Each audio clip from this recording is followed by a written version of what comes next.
Thank you very much. I wanted to introduce Mr. Park because I think that he's kind of an unusual fellow in terms of what we do. And his background is currently that he just sold his company, which is a modeling or I guess strategic planning technical company to a national organization called Symbiodyne. So it's now being part of more of a global enterprise. And Model Answers to me on the website, which I sent to you guys or put on the web, really, to me, is I consider a kind of strategic planning component of any decision-making process, including running your day-to-day business, which I think you're going to talk to today, is how to use more of a process as opposed to guesswork, and there's logic to making the decision. But his background is, if I read it over here, is over 17 years of management experience and computing experience across many Fortune 500's private non-profit organizations. His specialty is use of analytical tools for strategic and management decision-making with an emphasis on cost analysis, simulation, and evaluation, visualization. Successfully integrated information design systems, timing, and the beginning behavioral economics to the user interaction and organizational decision-making and aspects of working with advanced analytics and simulation. His credentials and I think his background is superior when you hear about the kind of companies he worked with across the whole board, including clean technology. And he's worked with Amway, BP, California DMV, Coca-Cola, Chevron, Coca-Cola Foods, Halliburton, Shell. It's a pretty long list. And basically, what he helps is in the process of where would you go next, what have you done that you can improve on. And I am very pleased to get someone like him to speak to you guys. It's really, he'll gear it down to your level, but really it's common sense what he's telling you. And big companies can do it, and so can you. Thanks a lot, Howard. Thank you so much. I'm really pleased to be here. This is quite a crowd. A great diverse group of folks in transition, folks that are established, folks just looking for the next exciting thing. So it's a great pleasure to be here, and this is quite a crowd. Part of what I'll do today is there's a participation element of it. So I think with this many people, I think it'll be a lot of fun. So I'm talking today about the clean technology ecosystem. Competitive strategy perspective. That's what I do. I do a lot of work in strategic planning. I use a lot of tools. My take on strategic planning is that, especially in today's game, it needs to be a very analytical and a very fact-based approach to strategy. Going with the gut feel of I've got X years of experience, so therefore clearly you should do X, Y, and Z. That doesn't work so much nowadays because the world has changed so much. The world has changed because of China, or because of the numbers, or because of new technology, or because of the expectations of customers. Whatever your story is, the world has changed. So we need new ways, we need fact-based ways to make strategic decisions. So that's kind of what I'll be talking about. Let's see if this works. Okay, so the first part of what I'll talk about is what is the ecosystem? What do we mean by this ecosystem? We throw that word around a lot, especially about the clean technology ecosystem. And I thought it might be worthwhile to stop and think about what we actually mean by an ecosystem. So why is this important? Especially in the world of strategic planning, we always have to think about constraints. And in a lot of times, we have the constraints of time, dollars, and brains. And this isn't just rhetoric. You could have a lot of the right brains. You could even have a lot of money, but it might be that time will kill your deal. It might be that you've got some brains, you've got sort of key people at play, but the kind of brains you need may be 1,000 people with a certain set of skills. So you really have to think about what your constraints are, because some constraints, you can work your way out of it, or you can buy your way out of it. Some constraints you may not be able to change. And understanding your constraints is a very important part of any kind of strategic planning exercise. It's very easy for people with good ideas, well-meaning ideas, to think they can just have no barriers and do it all. But if you fail to recognize some of the constraints that you've got to deal with along the way, you can take some very good steps initially, but then you can run into a barrier that's quite difficult to undo. Why is this important? It's important because any kind of ecosystem, especially in something that's as nascent as the clean technology ecosystem, lives in a world of complexity. And for those of you that have done a lot of work in complexity management or have read some stuff about complexity science, you may be aware of some of the ways that we classify and organize these things. It's not the fact that we just say, oh, the world is complex, and we leave it alone. We actually like to think about what makes it complex, so you can actually do some work in managing that. And one of the ways that I like to think about complexity is to think about what things are of detailed complexity and what things are complex in a dynamic sense. And when we talk about detailed complexity, that's just think of a lot of data. We've got lots of data, we've got lots of facts and figures, we've got both qualitative and quantitative knowledge that has to be thrown into the equation. When we think about dynamic complexity, that's how behaviors and things change over time. That's relationships, that's memory and fatigue and things that build up and change over time. So using that organization, you can think about, for example, if you've got a certain science element or a technical element of the ecosystem, that could be characterized by a lot of detailed complexity. Whereas if you're thinking about some of the politics associated with an ecosystem, that could be something that's mired in dynamic complexity. People have a certain memory. I used to do this, but now this. People have relationships. You have to be aware of some of these dynamic complexities as you deal with some of the politics. You can argue that things like public sentiment has some elements of both. There's a lot of facts, there's a lot of history, but there's also a lot of dynamics. Actually, what's really difficult is the interdependencies across some of these different things and how they change over time.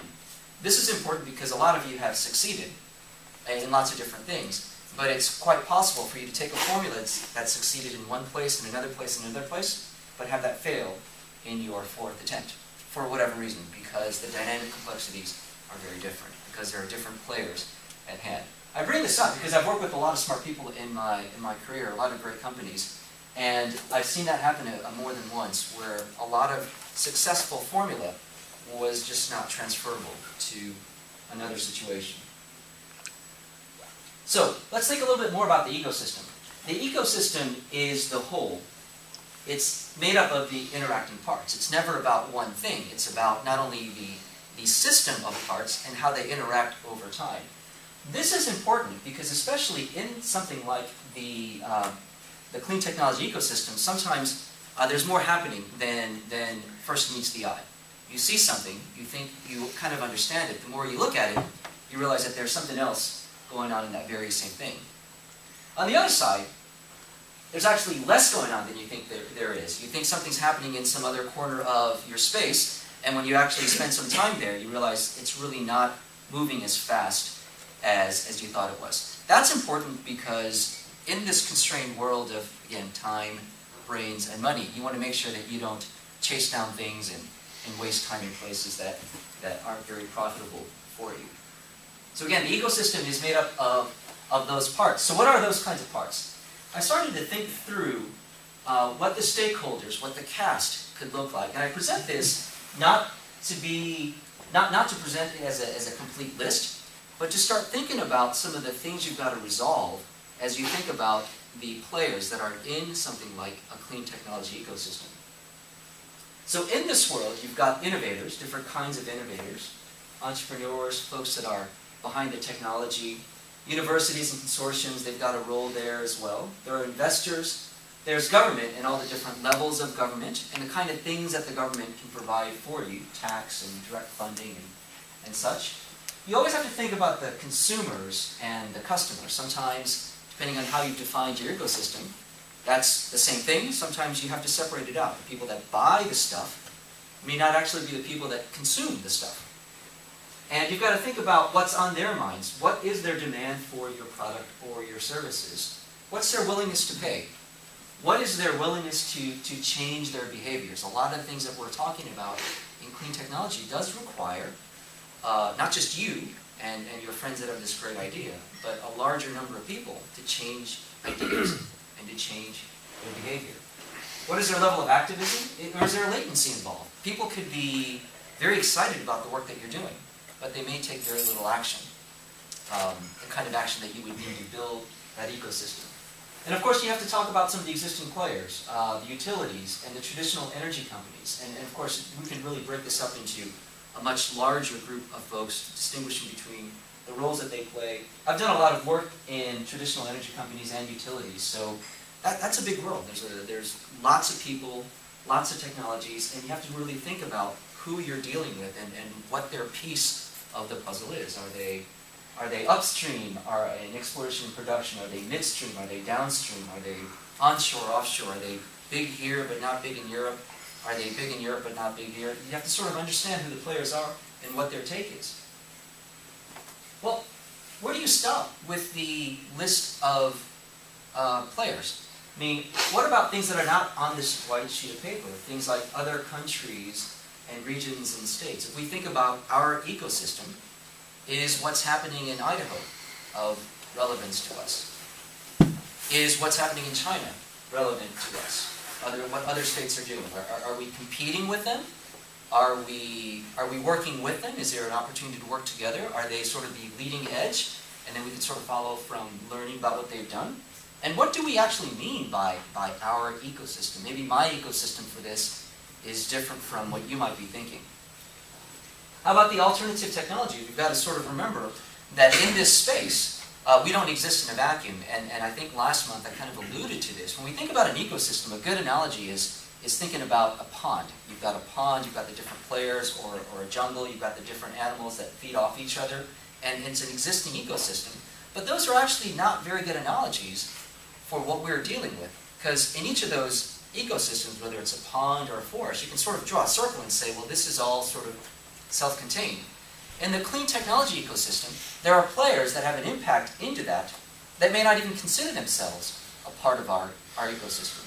Consider, for example, NGOs, non-government organizations such as the UN or OPEC. Maybe it doesn't matter where they are and what their point of view is, but maybe it does. About a month ago, as OPEC was getting ready for their meeting, one of the member countries actually said, without any fanfare, it is our belief that we should open up production more to decrease the price of oil to keep people addicted to cheap energy. Because they recognize that as energy prices got up, the look for alternative energy is going to increase. So it was their point of view that they can sort of turn on the spigot. They weren't able to reach that consensus, but we have to think about external factors, external players that definitely do have an impact into the ecosystem that we might be thinking about. OPEC is not stupid. OPEC is an ecosystem that's actually well developed. They have rules about how they behave, and in that way, we have to sort of think about the role that they can play in some of the things that we may be thinking about. So you have to think about these ecosystem elements. Who are the stakeholders, and who is in this cast? In thinking through what your ecosystem might look like, you have to think about your hypothesis. And I like to use that word in a very broad sense. I like to think of it from a scientific method perspective. What is it you're trying to do? What is it you're trying to solve? What is the business problem, or what is the people problem at hand? And by the hypothesis, I mean, what is your objective? What is the story? And the story has to make sense, not only to the people that you're involved with directly, but as that circle grows, as you involve more people in government or the wider audience. It has to make sense to the audience that you'll be dealing with. So what is it that you're trying to do in your ecosystem? Are we just trying to simply change incentives? Are we trying to coordinate actions? I need this, but then after I do X, Y, and Z, you need to do these things. Are we trying to fill a technology or funding gap? Are we just trying to feel better? You know, I want to feel good about my world and what I do. Are we just trying to test an idea? Increase awareness? Are we just trying to get people more engaged with what we're trying to do? It is important. And sometimes in your organization, or however you define your circle, it may be sort of deadly obvious. But it might not be a bad idea to start thinking about what the actual story is. What are we actually trying to do? Are we trying to change behaviors? Are we trying to get money? Are we trying to create and launch something? What are those goals? Now, it is possible to have overlapping ecosystems, obviously. And it's possible to have these overlapping ecosystems exist and function quite well with shared hypotheses.